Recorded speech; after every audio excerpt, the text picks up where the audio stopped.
আমরা কিতাবুত তাওহীদ থেকে আলোচনা করছিলাম। আমরা 4 দিন থাকি সপ্তাহে, রোববার 3টা থেকে 5টা, সোমবার 1টা থেকে 3টা, বুধবার 1টা থেকে 3টা এবং বৃহস্পতিবার 3টা থেকে 5টা। আপনারা আমাদের অনুষ্ঠান শুনতে পারেন, প্রশ্ন করতে পারেন, মতামত দিতে পারেন, SMS করতে পারেন। PR স্পেস দিয়ে নাম স্পেস দিয়ে লোকেশন স্পেস দিয়ে কোশ্চেন, ওগুলোকে পাঠিয়ে দিবেন 26969 নাম্বারে। সরাসরি ফোনও করতে পারেন 09644500500 নাম্বার, 09644500500 নাম্বার। ফেসবুক কমেন্ট করতে পারেন facebook.com/peoplesradio.fm। অনলাইনে শুনতে পারেন peoplesradiolimited.com। গুগল প্লে স্টোর থেকে ও পিপলস রেডিও অ্যাপ ডাউনলোড করে শুনতে পারবেন। আসসালামু আলাইকুম, বলুন। আসসালামু আলাইকুম ওয়া রাহমাতুল্লাহ। ওয়া আলাইকুম আসসালাম ওয়া রাহমাতুল্লাহি ওয়া বারাকাতুহু। আমার কয়েকটা প্রশ্ন ছিল, আমি একটু বলি। জি, আপনাদের কথাগুলো শুনে ওই যে চরমনাই পীর সাহেবের এক মুরিদের কথাতে শুনাইলেন, আল্লাহ আল্লাহ, আসলে পীর সাহেব হুজুররা তো এই সমস্ত কথা বলেন না। তারা বলেন না এইভাবে যে মানুষকে যে আমাদের মাধ্যমে এটা পাবে এটা পাবে। আসলে যেই ব্যক্তি এই কবরের কথা বলছে বা ইটের কথা বলছে, তার মধ্যে ভুল আছে। সে ভুল একটা চিন্তা করছে বা ভুল আকীদায় বিশ্বাস হয়ে আগে কোনো অন্য কোনো। জি, পরে প্রশ্ন করবেন, পরে প্রশ্ন করবেন। দ্বিতীয় বিষয় আপনার এই যে কওমি মাদ্রাসার বা কথাগুলো বলছিলেন যে তারা আকাবিরের কথা বলে, সালাফের কথা বলে। আসলে কওমি ওলামা ইকরাম তো সঠিক কথাটা তো বলে, এইভাবে একটা রেশারেশি একটা। তারা তো ভুলও করতে পারে, তারা তো দলিল না, ভুলও করতে পারে। তারা দলিল না, তারা যে সঠিক অবস্থা আপনারা ধরে দিবে, আপনাদের অবস্থা মতো সঠিকটা বলবে। জি, পরে প্রশ্ন করবেন। জি, আমাদের সাথে থাকবেন। জি, পরে প্রশ্ন করবেন। তৃতীয় বিষয়টা আছে যে আপনারা ওই যে সুপারিশের কথা বলতেন, তারপরে এই যে মক্কার কথা বলতেছিলেন, মক্কা নগরীর কথা। এটা আসলে পীর মুরিদি বুজুর্গ যেটা আসলে যারা আসলে আহলে হকদের অনুসরণ করে, তারা ওইভাবে পীরকে পূজা করে না, ওইভাবে না। আপনারা যেভাবে আকীদাগত ভাবে নিচ্ছেন, যেভাবে আসলে বলতেছেন, আমরা ইতিহাস পড়ছি, মক্কার মদিনার সব ইতিহাস আলহামদুলিল্লাহ জানি বুঝি, কিন্তু আপনারা যেভাবে প্রচার করতেছেন মন করতেছেন আকীদা নিয়ে যেতেছে, পীরের মাধ্যমে পাবে না। পীর হচ্ছে কি একটা তার মাধ্যমে আল্লাহ তাআলা সে তো দেখা দেয়, পথটা দেখা দেয়, একটা শিক্ষক। বুঝতে পেরেছি, আমাদের সাথেই থাকবেন শেখ। উনি কিছু অবজেকশন দিয়েছেন আমাদের, আমরা ইনশাআল্লাহ সমাধান দিয়ে দিব। ওই যে পীর তো মন্দ বলে না, তো পীর ধরতে আমরা না করছি কেন? বা ধন্যবাদ প্রিয় ভাইজান। আমরা বলবো যে আপনি সর্বসাকুল্যে যে কথাটা সর্বশেষ বলছেন সেটা নিয়ে আমি বলছি। সেটা হচ্ছে আপনি বলছেন পীর একজন শিক্ষক। আমরা বলবো যে যদি শিক্ষকই ধরেন, আপনি দেখবেন আগের যুগ থেকে এই পর্যন্ত যত পীর ছিল, ওই দেশের বড় আলেম ছিল না। যত পীরের কথা বলেন, ইমদাদুল্লাহ মুহাজির মক্কি, তিনি কাফিয়া পর্যন্ত পড়ছিলেন।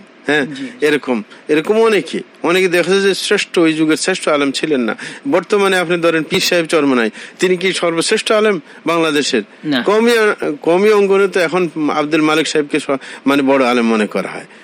তাইলে আপনি যদি বড় বড় মুহাদ্দিস, প্রত্যেকটা বড় বড় মাদ্রাসার মধ্যে মুহাদ্দিস মুফতি সবই আছে, সুতরাং ওই একজন পীরকে ধরতে যাবে কেন?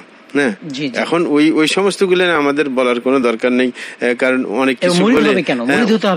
অনেক কিছু যদি বিতর্কগত কথা বলতে যায় তাহলে তো সবকিছু ঝামেলা হয়ে যাবে। কারণ আমি কিন্তু কওমি মাদ্রাসায় পড়ুয়া মানুষ, যার কারণে ঝামেলা আছে, এই কারণে সবকিছু বলতে যাব না।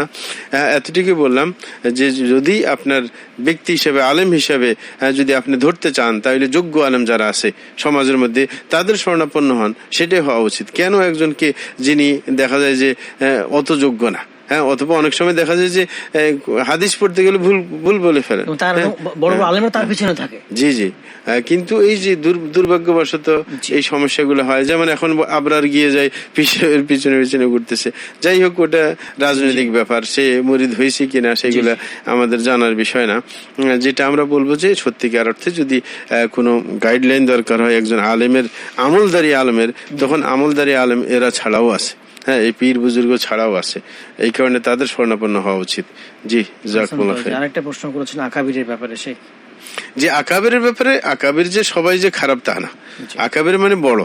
আকাবির যারা আছে, আকাবির যদি সঠিকের উপর থাকে তাহলে তাকে অনুসরণ করতে কোনো সমস্যা নেই। যদি কোরআন সুন্নাহর বিপরীত তিনি কথা না বলেন, তাহলে সে আকাবির গ্রহণযোগ্য। কিন্তু শরীয়তে অগ্রহণযোগ্য আকাবির বলা হয়েছে যারা মানুষকে আপনার সত্য পথ থেকে দূরে সরিয়ে দেয়, তারা হচ্ছে পথভ্রষ্ট।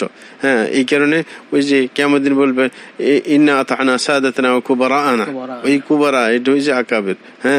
যে কারণ ফাদাল্লুনা সাবিলা, যে তারা আমাদেরকে পথভ্রষ্ট করেছে। সুতরাং আকাবের সব যে নিকৃষ্ট তা না। আকাবের যদি সঠিক কোরআন সুন্নাহ অনুযায়ী গাইডলাইন দিয়ে থাকেন তাহলে তাদের কথা শোনা যাবে। আমরা ব্যাপকভাবে সবগুলা নিন্দা করি নাই, কিন্তু বলছি আকাবের শব্দ বেশি বেশি কারা বলে এটাই বলছিলাম। জি জি, রাগ করার কিছু নেই, রাগ করার কিছু নেই এখানে। সুপারিশের ব্যাপারে একটা কথা বলেছেন, শাফাত সুপারিশের ব্যাপারে। জি, পীর এই যে শাফাত সুপারিশ করবে কিনা, জি, সুপারিশের ব্যাপারে তো কেউ নিশ্চিত করতে পারবে না। আমরা বিশেষ করে আমি যখন হাটাজারি পড়ছিলাম তখন জমিরুদ্দিন সাহেবের স্ত্রী তাকে বলতেছিল যে আপনি তো জান্নাতে চলে যাবেন, তো চলে গেলে আপনি আমার জন্য অবশ্যই আমাকে ছেড়ে যাবেন না, হ্যাঁ, সুপারিশ করে আমাকে জান্নাতে নিয়ে যাবেন। উনি বলছেন তোমার কোনো ভয় নাই, হ্যাঁ, আমি ইনশাল্লাহ তোমাকে সুপারিশ করে আমার সাথে নিয়ে যাব। আচ্ছা, একজন ব্যক্তি কিভাবে রসুল, বুখারীর হাদিস, রসুল আকরাম সাল্লাল্লাহু আলাইহি ওয়াসাল্লামের এক সাহাবী তিনি যখন মৃত্যুবরণ করছিলেন, হ্যাঁ, তখন রসুলের আরেকটা সাহাবী মহিলা তাকে চিনতেন, তার ঘরে তার মানে ওই যে ভাই যে যখন বানিয়ে দেওয়া হয়েছিল তখনকার ঘটনা আর কি। তিনি ওকে দেখতেন, ভদ্র মানুষ দেখতেন, খুবই নেককার মানুষ, আমলি মানুষ। বলছেন যে সে তো জান্নাতে চলে গেছে, হ্যাঁ, সে তো জান্নাতি মানুষ। তখন রাসূল বলছেন ওমা ইউদরিকি, হ্যাঁ, আন্নাহু মিন আসহাবিল জান্নাহ, যে তোমাকে কে বলছিল, কে তোমাকে এই কথা বলার অধিকার দিয়েছে যে সে জান্নাতি। এই কারণে আল্লাহ আয়াত নাজিল করেছেন কোরআন মাজিদের মধ্যে, যে আয়াতটা ভুলে গেছে, মন থেকে চলে গেছে, যে যাই হোক ওইখানে ওয়ালা আদরি মা ইউফআলু বি ওয়ালা বিকুম, কোরআন মাজিদের মধ্যে আল্লাহ বলছেন, আল্লাহ রসুল নিজেই বলছেন ওয়ামা আদরি, আমি জানি না যে আমার সাথে কি করা হবে, আমার সাথে কি করা হবে, কি আচরণ করা হবে। সুতরাং রসুল নিজের কথা বলছেন। হ্যাঁ, সেইখানে আপনার কোন ব্যক্তি কিভাবে দুনিয়াতে বলতে পারে যে আমি তোমাকে সুপারিশ করে জানাতে ঢুকিয়ে দিব, উনি সুপারিশ করার অনুমতি পাইবেন কিনা, সেটাই তো হচ্ছে ঝামেলা করার ব্যাপার। এই কারণে ঝামেলার কোনো শেষ নাই। হ্যাঁ, সুপারিশ আমরা কারোর কাছ থেকে নির্দিষ্ট ভাবে চাইতে পারি না, কারণ সুপারিশের জন্য অনুমতি পাইতে হবে। অনুমতি পাবেন কিনা, না নিজেই জাহান্নামে চলে যাবেন, এটার নিশ্চয়তা কোথায়? জি, আমরা আলোচনা যাবো শেখ। জি প্রিয় ভাইরা, আমরা আরেকটা ব্যাপার আলোচনা করতে চেষ্টা করছি, সেটা হচ্ছে আদম সন্তানরা বিশেষভাবে কুফরি কেন করেছেন। হ্যাঁ, তারা ধর্ম ত্যাগ কেন করেছে, ধর্ম মানে নাই, কুফরি কেন করেছে? অধিকাংশর কারণ হচ্ছে তারা নেককারদের ব্যাপারে বাড়াবাড়ি করেছে, এটা হচ্ছে আসল কারণ। এই কারণে আল্লাহ শানু বাড়াবাড়ি করতে নিষেধ করেছেন। সূরা নিসার মধ্যে আল্লাহ বলেন ইয়া আহলাল কিতাব লা তাগলু ফি দীনিকুম, হে আহলে কিতাবরা তোমরা ধর্ম নিয়ে বাড়াবাড়ি করতে যাবে না। এরকম ভাবে বুখারীর আরেকটা হাদিসের মধ্যে এসেছে যে ইবনে আব্বাস রাদিয়াল্লাহু আনহু থেকে বর্ণিত, তিনি বলেন আল্লাহ জাল্লা শানুর সেই আয়াত যেখানে বলেছে ওয়াকালু লা তাযারুন্না আলিহাতাকুম ওয়া লা তাযারুন্না ওয়াদ্দান ওয়া লা সুআআ ওয়া লা ইয়াগুথ ওয়া ইয়াউক ওয়া নাসরা, সূরা নূহের আয়াত 23 নম্বর আয়াত, যে তারা বলে যে তোমরা কখনো তোমাদের ইলাহগুলোকে পরিত্যাগ করো না, এবং তোমরা পরিত্যাগ করো না ওয়াদকে, সুআকে, ইয়াগুথকে, ইয়াউককে, নাসরকে। ইবনে আব্বাস রাদিয়াল্লাহু আনহু বলতেছেন হাদিহি আসমাউ রিজালিন সালিহিন মিন কওমি নূহ, যে এইগুলো হচ্ছে বড় বড় বুজুর্গদের নাম, নূহ আলাইহিস সালামের বংশের।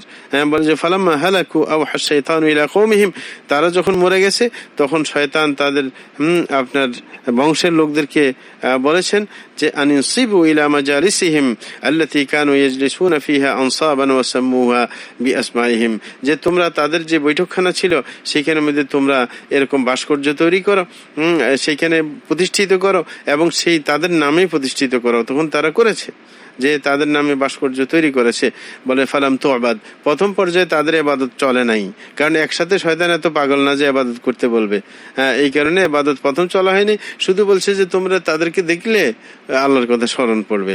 বলছে হাত্তা ইযা হালাকা উলাইকা ওয়া নুসিয়াল ইলমু উবিদাত, বলে যে যখন এই জেনারেশন চলে গেছে, যখন মানুষ আসল ইলম ভুলে গেছে, তখন ইবাদত শুরু হয়ে গেছে। তাইলে মূর্তি পূজা শুরু হয়েছে এই যে নেককারদের প্রতি বেশি বাড়াবাড়ি করার কারণে এই পূজা শুরু হয়। যে আমরা ইতিপূর্বে যে বরকত শিরিক এটা ওটা সব শিরিক বুঝাইছি, সেখানের মধ্যে আমরা এই যে বুজুর্গদের বাড়াবাড়ির কথা দেখতে পাচ্ছি। আসসালামু আলাইকুম, বলুন। আসসালামু আলাইকুম ওয়া রাহমাতুল্লাহ। আমার আল্লাহ প্রশ্ন করাবেন না, আমার আল্লাহ কিছু কথা বলতে চান, ফোন কেটে দিবেন না।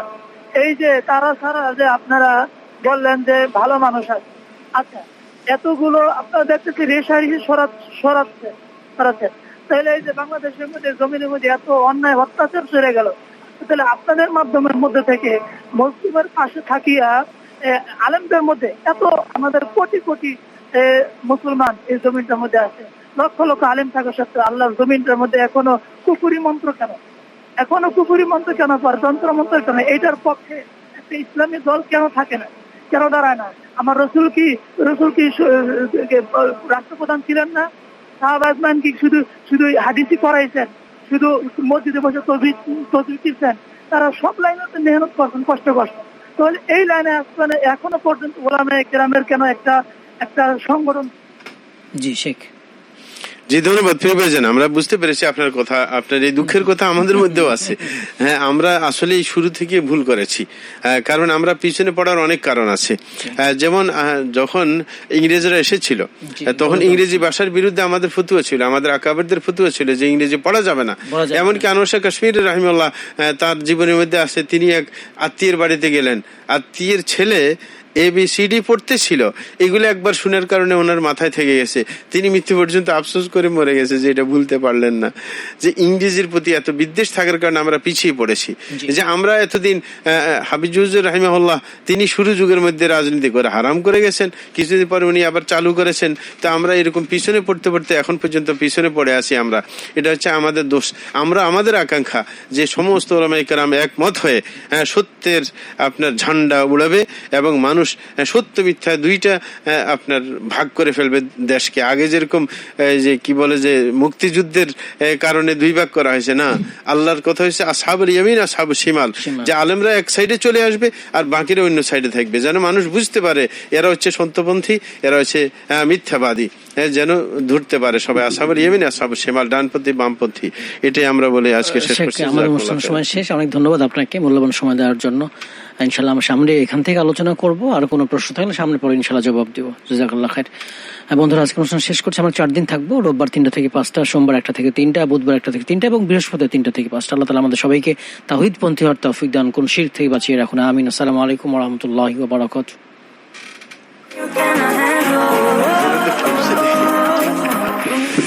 You're listening to People's Radio 91.6 FM. 91.6 FM.